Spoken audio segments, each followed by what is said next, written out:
sign in. Let me turn up this camera here. Yeah, I tell you to do. There it is. Boom, baby, boom. Rise and shine. It's your morning mushroom motivation time. This is the first time I got to do a mushroom motivation time. It's your boy Marky Saint, man. Let's get in it, shall we? Let's get into it, shall we? It's the morning.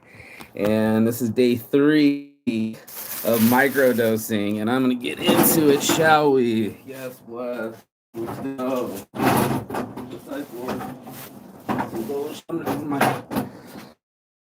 On my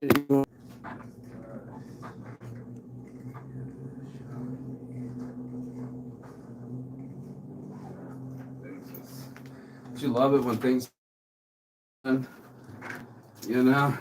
I'm like, I've literally just grabbed my backpack and it was like, you know what I want? I want to grab on everything, including the chair, because I know you just started your show and you're live up the 95 and motherfuckers be like, and boom, baby, boom, let's get it. I'm all up. As soon as you turn the show on, it's like instant adrenaline hit. Maybe that's why I do it. And that's what I'm talking about today. I'm talking about paying attention to my, not my triggers, and I don't want to use the word instinct, but I will tell you that I'm paying attention to actions. There's certain right? Certain things that get inside of our minds and our bodies, and they start talking to us, and they say, hey, you don't feel okay. It could be very subtle. Could be some jealousy off of Instagram. It could be just looking down at your belly. It could be a lot of things. And we talk to ourselves so subconsciously that we end up following into our habits before we even make decisions. And that was something I needed to talk about on day 3 of my mycology to healing my brain. I don't know if anybody was watching the show before, but I got my apple so I can chew this nasty tasting shit turd out of. It tastes like shit, came out of shit, but it's gonna make me not feel like shit. And that was the whole point of doing these, is to make myself feel better. And this is day 3 of my microbial experiment and destination to get out of my depression, and recognizing natural remedies. And I don't know if you guys can see the blue in the stock. Yeah, you see where my hand's at. That's what makes it psilocybin. So this morning, I'm going to roll the joint, talk about some instincts. I'm going to swallow this as well. This is the morning motivation. This is how I get, no, not how I get, this is my experiment, on my own mental journey, and getting over some grief. I didn't want to be a toxic masculinity and just swallow it down. Say, oh yeah, everything's all right. Fuck that bitch. Let me go fuck a bunch of bitches, and let me go drink some more, and let me just go mash it down and suppress it and let it come out awkwardly. I didn't want that to happen. I did not want to be the type of person that didn't have self-control. And the reason I don't have a child right now is because I didn't have self-control. I mean, it's a lot for us to look at ourselves and say, yo, that's when you lost control. That's when your small penis got a ticket right there. You know what I'm saying? That kind of activity right there is your lack of control. And when you start doing things like revving your engine, that's when the cops notice. Revving someone else, that's when you end up really revving up their emotions. And that's what we end up doing, is we end up revving ourselves up. We end up putting a lot of octane on ourselves. It's part anxiety, part adrenaline. It's something that's happening. And there's so many instincts to it. There's so many non-spoken language that's going on that makes us have the habits that we are. And I said we are, right? We become our habits, right? We become our patterns, we become our behaviors. And this is a conversation of people that really want to study behavior. Yeah, dude, Saints Addiction, baby. Check out the last nug. This is when Jesus ran out of the weed and everybody else was shook. Yes, you can get this shirt online. 22% goes to Thanksgiving. And that's what we're going to be talking about, giving our brains a chance. It is so hard when you're feeling self-conscious. It is so hard when you're living in fear. It is so hard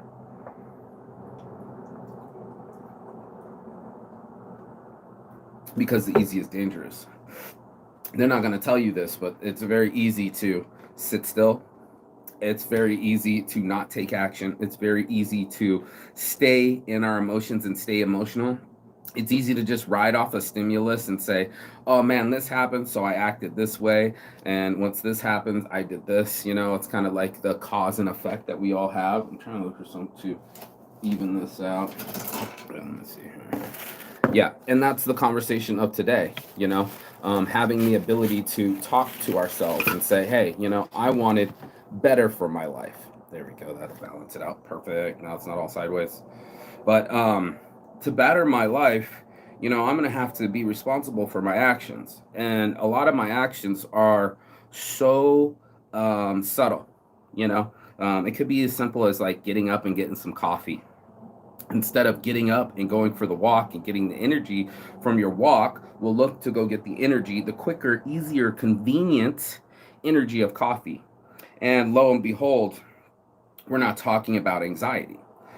Nothing's worse than wanting the energy of caffeine, but being stuck in the energy, but be stuck in with the anxiety of the caffeine withdrawals. We don't want to talk about that. We only want to feel better immediately. Like, get me to the bar, slam my fist down, give me a shot, get me out of my mind. You, externally, you, bartender, you, alcohol, you, sedative. You're asking this drug to do something for you that you can do yourself. And I think that's the biggest challenge of it. If you want to do it yourself, you'd masturbate more. But it's like doing that ourselves means that we're loved less, right? We're loveless. When you're only loving yourself, you turn your brain to mush.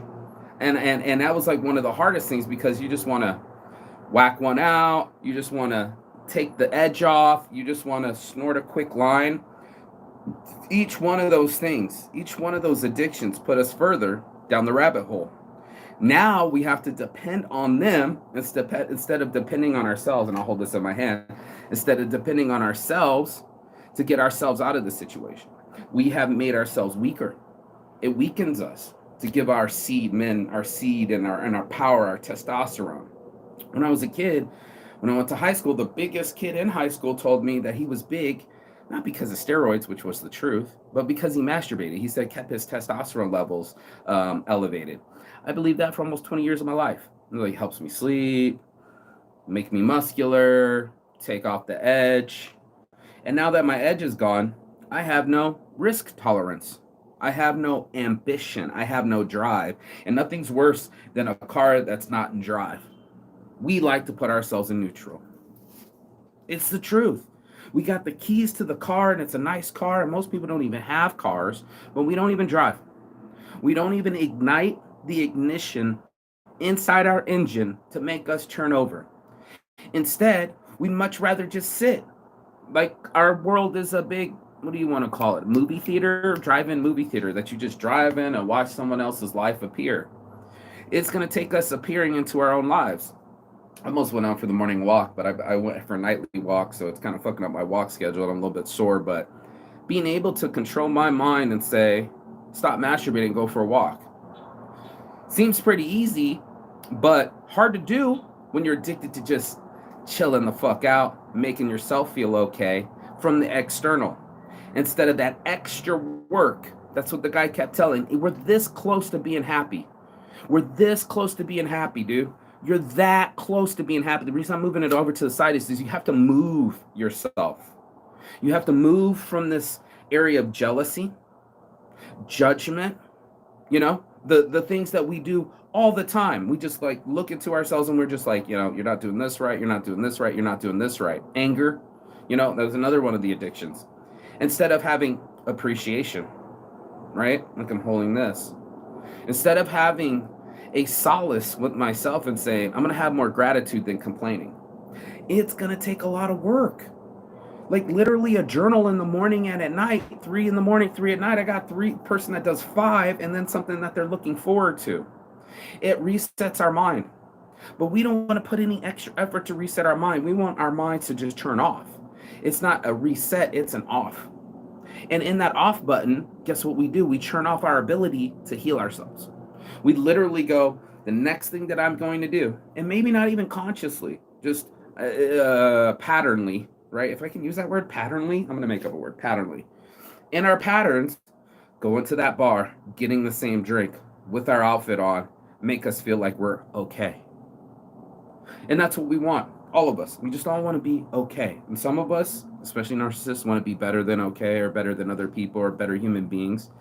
Superhumans don't exist, right? Like I've been chasing it so hard my whole life. Everybody wants to be a superhero. And then I'm listening to your boy, Stan Lee, and he talked about the guy, and this is the truth, and I'll just tell the story because it involves two outcomes. One's never to listen to somebody that doesn't believe in your dreams, and the other thing is that yeah, superheroes have personal problems. You don't want to believe it.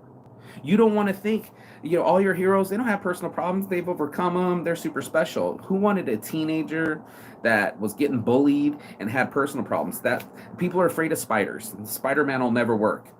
Fuck you, I won't believe in you. Let me just throw it in there. 1 month later, the comic books, the reports come in and it's just blowing up. And of course, we all know Spider-Man now. So it's just like, yeah, no shit, it's blowing up. We love Spider-Man. At the time, no one was loving Spider-Man. No one was being loving towards something that had personality disputes, that had personal issues, just like all of us. Saint's addiction, man. The saint has a skull, right? There's skeletons in everyone's closet, and everybody wants to just wear their Sunday clothes out of the closet, but they don't want to keep it real out of the closet. It's really hard to come to someone and say, what are my toxic traits? My toxic traits are I interrupt people. I get excited and nervous around people. It's a mixture of anxiety and excitement. It's a really weird sensation. But I feel like if I stop talking, they stop liking me, or they stop understanding, or I stop my teacher position, or that's just my personality. What I've been doing is listening. I'm not saying it's because of this plant. I'm not saying because of mushrooms, but because I wanted to hear people. I wanted to hear what they were really trying to say between the words, because they're not even telling the truth when they're speaking. They say that we lie 3 times every 10 minutes. Truth, we want people to like us. We were so desperate for someone to like us, touch us, and love us that we're willing to lie to them to get there. It's going to be really hard to get someone to love you just for who you are. Most people, they don't want to live that kind of lifestyle. They don't want to go into it and say, hey, I'm going to have to be real with you that I have a temper problem. You know, I've had issues in the past with women trying to abuse me. You know, I've had issues in the past that I've abused women. Most people aren't going to come to you with that. Most people are going to come to you with, I have an education, I have a certain amount of money, and I've made a certain amount of accomplishments, which is shiny. But from shit from Shinola, besides for the Shinola, where's the shit? The shit that this came out of. The shit that comes out of you every morning in your butthole. You know what I mean? Where's the shit? You ate the food, it's coming out as shit. There's a balance to it. And that's what I love about dichotomy. That's what I love about Saint's addiction. It's so extreme. You're supposed to be saintly, perfect, and everything's, shine out your asshole. Then there's the addiction where you're bleeding out your asshole. Because my friend drank too much. It's a true story. My buddy will tell you. He got up. My buddy's like, Jesus Christ, are you on the rag? He's like, no, what the fuck are you talking about? And there was blood leaking from his anus because he drank too much. And we'll sit and tell ourselves, well, that's how my friends are. That's how society is. That's how I am. That's how my father was. Just continuing the excuse. No one's saying that. My instinct is that I feel nervous around people to say that. My friend just went to, he's like, man, never again, fucking Disneyland. He's like, there's so many assholes, and in a closed space waiting there, it drives me nuts. And with a 4-month-old, it drives me even more nuts. We're driving ourselves nuts because we're going after things we shouldn't go after. He admitted it. It's too young for his kid to go at 4 months years old. Of course you want to go to Disneyland every day, but probably when the kid's 6 or 8. You know what I mean? Like, there's a way, And yeah, I'd like to go to the bar, but I don't have to drink. The guy that was literally there was all smashed And he was just like, "Hey, how's it going? And I ordered 2 drinks because it's taking too long for these drinks, and I want to be fucked up fast." And I'm looking at him, and I'd love to say, yeah, and just like pretend that I know. And I'm like, I don't need to get fucked up fast. Now I'm obtuse. I don't drink. Hey, what are you gonna get? I don't drink. I don't need to swallow my confidence. I want to practice my confidence. I want to practice just like the girl with the umbrella out at the park the other day. I could have introduced myself. I could have approached and done the hard things and leave my comfort zone and see what's in that new zone. Now, they say everything's on the other side of fear, but how many people actually go after their fears? Most of us are doing desperate attempts to avoid it. We're building bigger walls, we're buying more guns, we're learning jujitsu, like we're doing everything we can to try to avoid a worst case scenario. Truth is the scenario is the solution. The scenario is presenting us the thing that makes us test ourselves. When you go inside yourself and say, I'm gonna do this. I'm gonna do this without that. I'm gonna go talk to her without that. So that way I don't arrive in front of this beautiful creature, this woman that I want to be in front of, inebriated. Now I'm not so slick. I wanted to be. I wanted to show up confident. I wanted to be pretty. I wanted to be punctual. Then I showed up and now I'm sloppy. I'm not even on time. I'm not on point, and now she knows it. Now you're spitting on her. You're saying things you didn't mean, or things that she thinks are mean. That's some weird shit. I got something in my eye. It keeps getting me. That's some shit that we do to ourselves, and we do it all the fucking time, man. We want to just run back to our comfort zone. This conversation's not working. Let me run to my comfort zone. I don't like these people. Let me go around people I like. I don't even like where I'm standing. I'm gonna have to go near someone. That's what we do. We go, oh shit, I'm here. Hold me. I'm scared. What if you don't have a night light? What if the light is in the night? What if the darkness is teaching us something? I was raised in the dark, Batman. Born by it. And in my darkness, I found my light. In my darkness, I started to see how I was hurting other people, how I can choose to be annoyed by certain things. Like I was talking with my friend, he's like, I really got to think before I go off. We're so addicted. We don't even stop ourselves before we go off. Next thing we know, we're at the bar with the shot in our hands, doing them with our friends. We swore Sunday morning, man, I'm hungover. Saturday, but oh man, I'm hungover. I swear I would never do that again. But we're lying to ourselves. Unless we actually take accountability of ourselves and say, hey, I'm going to start doing plant-based medicine so I can heal my mind. I'm going to start doing exercises so I can heal my body and my mind. It helps both. You know what I mean? I'm going to start taking action instead of reaction. There's so much of us that will just say, oh man, I don't really feel like working out. It's not that you feel like working out. It's that you get to work out. Nothing shocks me more, and I'm being dead dog serious, especially like the last 2 weekends when we go on the Sundays, the 18 Ben house brunch. I've met 3 paraplegics every weekend. I'm talking to these dudes, normal dudes, and then they pull up their shorts, and there's a rod there. There's a metal rod saying, "Hey, man, this is what's happening to me." So I could get all bitchy about wanting to do some burpees or some jumping jacks or just for a walk, which is tremendous for your health. And then there's some people that can't walk. Straight up, they can't walk. They're in rollers. My buddy's he had underdeveloped legs, so he's definitely not walking. But man, the jealousy of it. It's almost like going to the marathon in a wheelchair, right? You're the marathon runner and everything's pain, your legs, your lungs, your back, everything's just kind of like this small penis right here in the small car trying to rev up. He can't rev up his life, just like listening to Joe Rogan. You want to be a motivational speaker? Show me your motivation right now. That's one of the hard parts. It's breaking a little part of it. But that's one of the hard parts. It's easy to stay motivated on a screen, and then everybody lights up and I get loud and everybody's excited. It's the best version of me. But Where's the best version of me when I'm sitting on the couch playing on social media? Where's the best version of me when I'm eating fast food or ice cream? These are all personal things that I do. Like, I'm not gonna fuck around. It's like I really love to just sit there, smoke some weed, eat some ice cream, watch some YouTube flicks.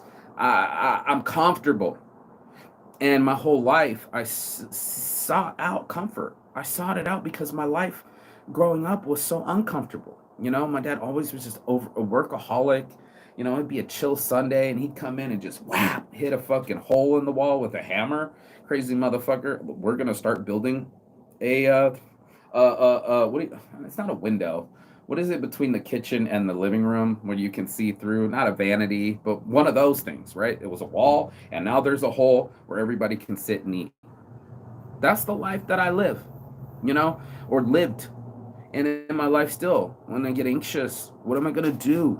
When I need the 2 hour calm last night, swear for God this happened, but a firework went on, right? Pop, real quick. And the girl got so scared next to me. I feel so bad. I'm going to hold my heart. But she already said she had anxiety. And then she had to bone out all weird because her anxiety was taking over. But dude, after people getting shot on October 1st, people thinking the weirdest, worst things. After a guy, was it yesterday or the day before yesterday? I heard everything because my homegirl's a showgirl and she knows the showgirls that got stabbed.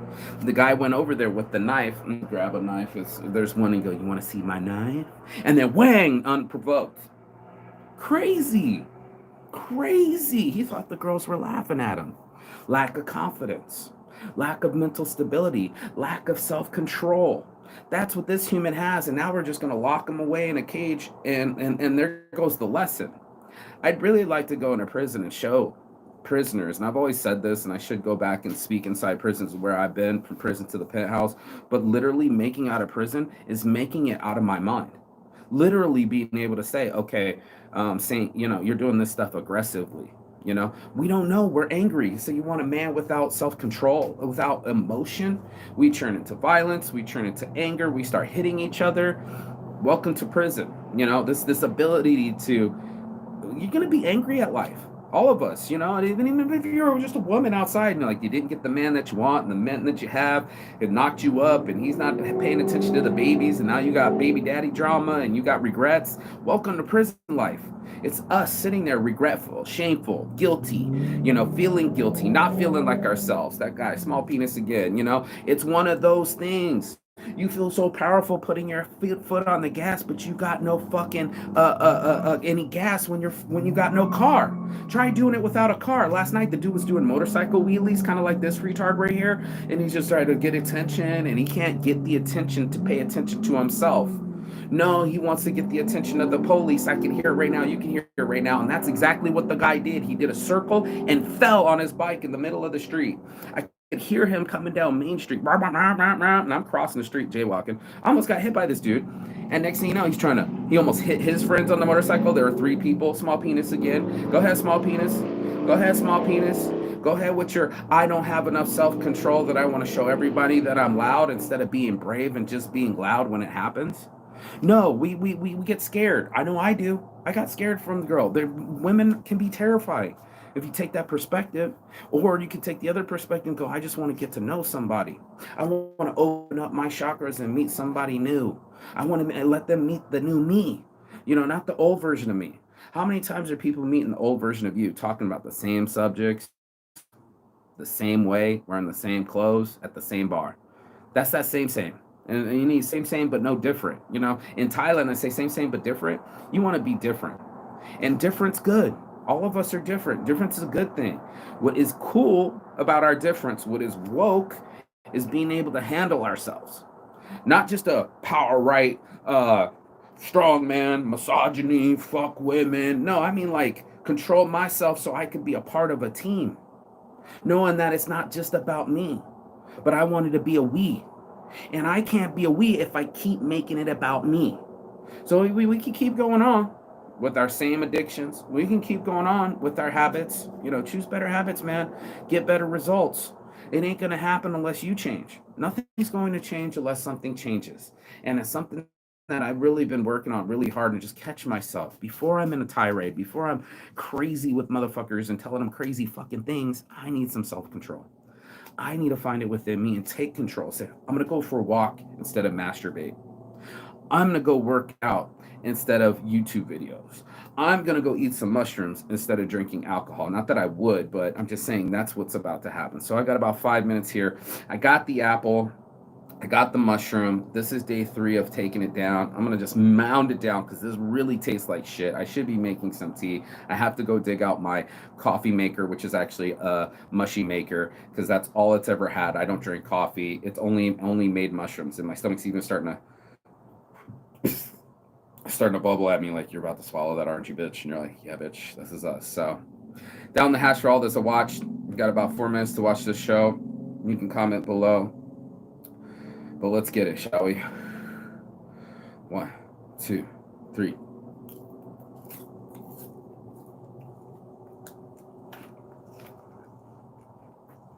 Mm-hmm. Mm-hmm. Mm-hmm. When I start tasting nasty, I eat more bites. Mm-hmm. Mm-hmm. Mm. Mm-hmm. Mm. Not big. Mm-hmm. Mm. Not the business. Mm. Mm. Mm. Mm. Mm. Mm. Mm. Mm. Swallow.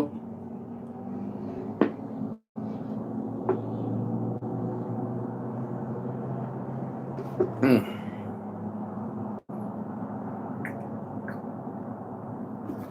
I try to swallow it down. It's nasty as fuck. I can tell people all the time, I prefer Frito Lay's chips from corn chip to keep it out from between my teeth, but this will work too. Whatever it takes, the opposite of what you're doing now, so you can get the opposite results that you're getting now. That's a lot. Most people don't want to do it, but you're that close. Switching from hate and complaining to regret and loving. Mm-hmm. We're all that close to finding our happy. And not just through magic, but through our minds. Mental choices. And say, I choose better. I choose not to go into the darkness. I choose to live in the light. Not live in a lie. But to be real with myself and go, what are these flaws? What are these issues? What are these people that before were watching it now down to 0? Not my concern. I do this show for people that need mental health. Mental health matters. When you keep this right, your whole world will be right. When we start living in a negative headspace, when we start forgetting how powerful we can be, we end up keeping ourselves inside temporary prisons. I don't want that for anyone. So this morning, with Saints Addiction, I'm trying to reach people and talk about microdosing, habit forming, and stopping ourselves before we let our instincts kick in. What's your morning marijuana motivation? Morning mushroom motivation. On my heart from the start, your boy Marky Saints Addiction. And as always, Chigathon. That means goodbye, but not forever in Fiendish. And I will see you on the other side as soon as you like, share, and subscribe. Peace and love. And as always, comment below. Let's talk about it. What do you do to get your mind right healthily? Healthily? Yeah, we're going to go with that word. Healthily. So let's have a healthy, blessed day. And you guys do the same. Peace, love, ciao.